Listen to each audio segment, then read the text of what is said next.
Welcome back to another episode of Should You Buy It, where all we do is talk a little bit about the game and whether or not we think it's worth the cost.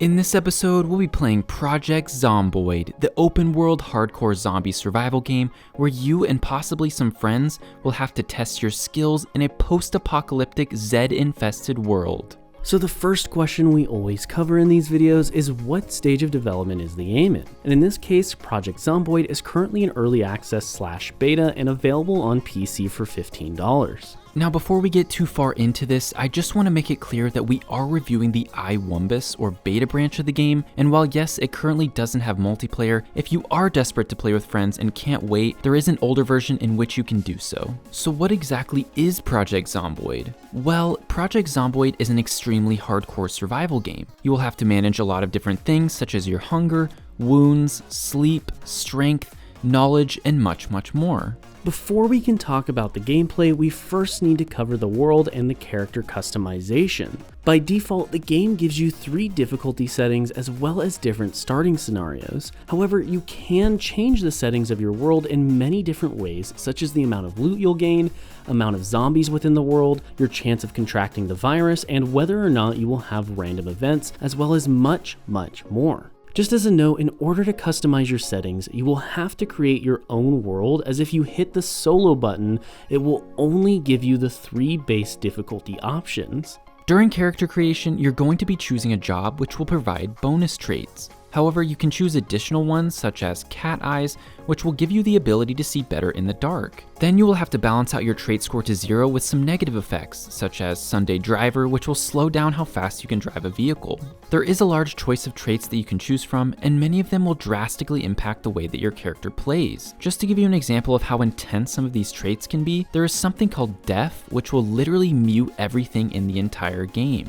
As you enter the world of Project Zomboid for your very first time, you will find a little message waiting for you. This is how you die. The reason they put this in is because eventually everyone will die. Yes, you could theoretically live till you die of old age, but considering that you would have to be playing on a rather low difficulty setting and have a sustainable water and food source set up, it definitely won't be easy. The reality is you are going to die whether it be 1 minute into your gameplay or 100 hours. Don't worry though, as the good news is that if you want to continue playing in your game world, you can do so, you just will lose all your character progress, but you can still get your loot back.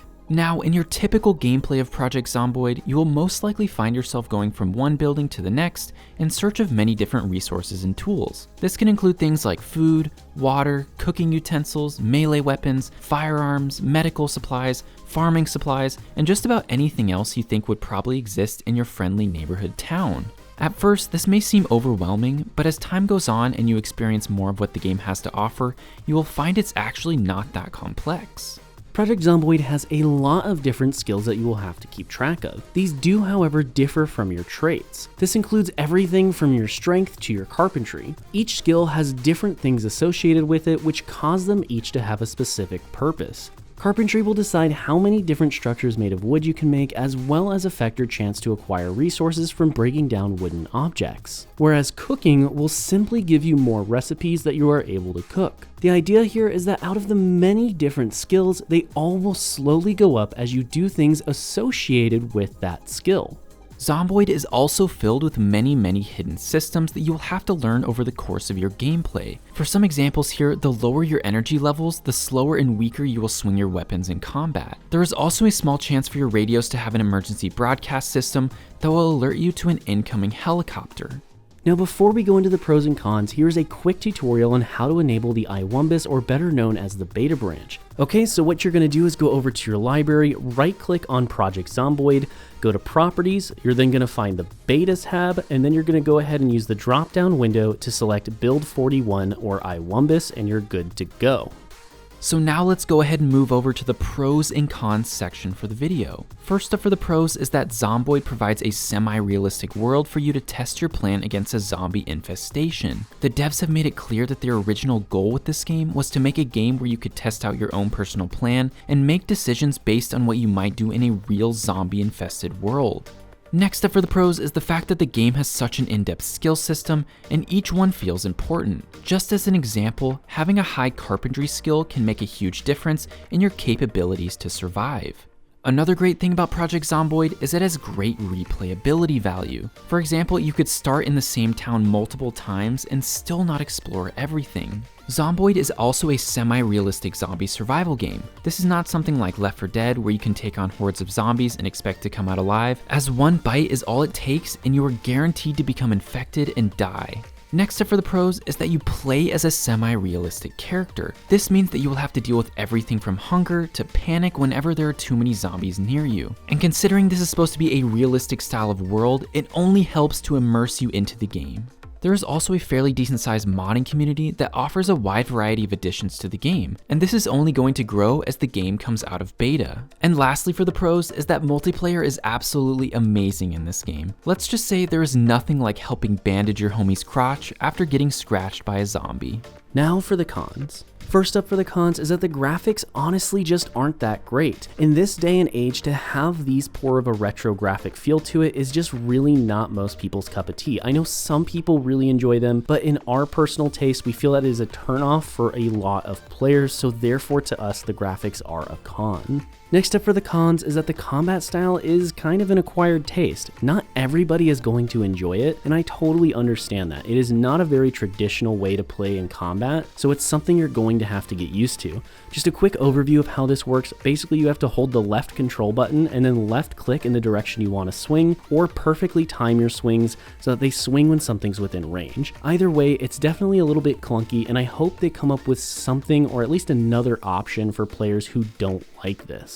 Finally, for the cons is kind of a con and kind of not really a con, as this is something that's going to be fixed by the end of the year, supposedly. At least that's what the devs are telling us. And that's that on the IWBUMS or beta branch, there is currently no multiplayer unless you do couch co-op. So at the moment, if you wanted to play, say, with 5 or 6 friends or a friend that's very far away, it's really just not feasible. So just keep that in mind that it is going to be added hopefully by the end of the year, if that is something you are concerned with.